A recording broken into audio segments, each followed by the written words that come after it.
और बात अब छत्तीसगढ़ की करेंगे, जहां ईडी दफ्तर पहुंचे सीएम के सलाहकार विनोद वर्मा के दोनों बेटों को ईडी दफ्तर छोड़ने आए वर्मा। दोनों बच्चों को पूछताछ के लिए भी बुलाया गया है। बच्चों को जिस तरह स्कूल छोड़ने जाता था, वैसे ही आज ईडी दफ्तर छोड़ने आया हूं। तो बता दें कि सीएम के जो सलाहकार है, उन पर ईडी की कार्रवाई लगातार जारी है और इसी कड़ी में उनके दो बच्चे, उनको भी ईडी ने पूछताछ के लिए बुलाया है। और इसी को लेकर अब विनोद वर्मा ने यह बयान दिया है कि बच्चों को जिस तरह से मैं स्कूल छोड़ने जाता था, वैसे ही आज ईडी दफ्तर छोड़ने आया हूं। कल मेरी धर्मपत्नी को भी बुलाया गया है, उन्हें भी लेकर कल पहुंचूंगा। पूछताछ में हम पूरा सहयोग कर रहे हैं, जांच निष्पक्ष होनी चाहिए। तो बता दें कि सीएम भूपेश बघेल के सलाहकार विनोद वर्मा के साथ लगातार ईडी की जो पूछताछ है वो लगातार जारी है और इसी कड़ी में अब उनके जो परिवार के सदस्य हैं, उनसे भी लगातार पूछताछ की जा रही है। हमने कुछ गलत नहीं किया है और मतलब कहीं से भी ये लोग सबूत जुटा के दिखा दें तो हम चाहते हैं कि जांच पूरी हो जाए। तो जांच में पूरी सहयोग कर रहे हैं जी। और दोनों बच्चों को लेके आया हूँ, कल मेरी वाइफ को बुलाया है, कल उनको भी लेके आऊँगा। तो जांच एजेंसी जो जांच करना चाहती कर ले, पर मेरा कहना यह है कि जांच फिर कानून के दायरे में फेयर होना चाहिए।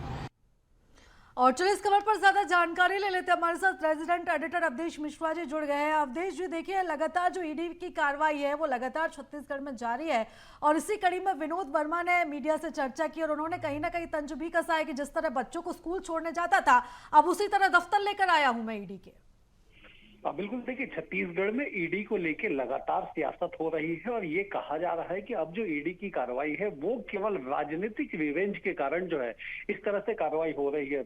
मुख्यमंत्री के सलाहकार है विनोद वर्मा, जब उनके यहाँ पे छापा मारा गया, उनके यहाँ दबिश दी गई, उसके बाद उन्होंने पीसी लेके बकायदा इस बात का जिक्र किया था कि उनके यहाँ जो छापे में है कुछ मिला नहीं था। जबरन जो है वो ईडी के द्वारा उन्हें तंग किया गया, प्रताड़ित किया गया है और ये कहा गया है कि जो भी घर में कैश मिले हैं या जो गहने मिले हैं वो जो है वो काली कमाई के जरिए है, वो भ्रष्टाचार से किए गए हैं। इसे कबूल करने के लिए दबाव बनाया गया।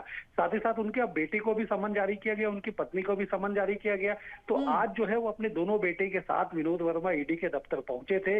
उन्होंने कहा है कि हम जांच पे पूरी तरीके से हम सहयोग करेंगे, लेकिन सवाल एक ही है कि जांच पूरी तरह से निष्पक्ष होना चाहिए। जांच में कहीं भी कोई ऐसे मतलब कोई दोषपूर्ण या जांच में कोई पहले से ही कोई ऐसी बातें निकल के ना हो जो कबूल कराना चाहते हो। उन्होंने ये भी कहा कि कल अपनी पत्नी के साथ वो पहुंचेंगे, लेकिन जिस तरह से छत्तीसगढ़ में सियासत हो रही है ईडी को लेके, वो बेहद ही चौंकाने वाली बातें निकल के उसमें सामने आ रही है। विनोद वर्मा सीधे तौर पे आरोप लगा रहे हैं कि ईडी के पास कोई दस्तावेज है नहीं। वो दावा कर रहे हैं कि जो ईडी जो कह रही है वो प्रमाणित करके दिखा दे तो उसके बाद दोष साबित होगा। वो इस बात का भी अंदेशा जता रहे हैं कि जांच कहीं ना कहीं पहले से ही जो है वो तय कर ली गई है कि जांच की लाइन क्या होगी। चुनावी समय है छत्तीसगढ़ में, इसलिए इस तरह से जो ईडी है वो दबाव बना रही है। तो कुल मिला के यही है कि छत्तीसगढ़ में अब ईडी के नाम पे जो सियासत है वो बेहद ही गरमाने लगी है।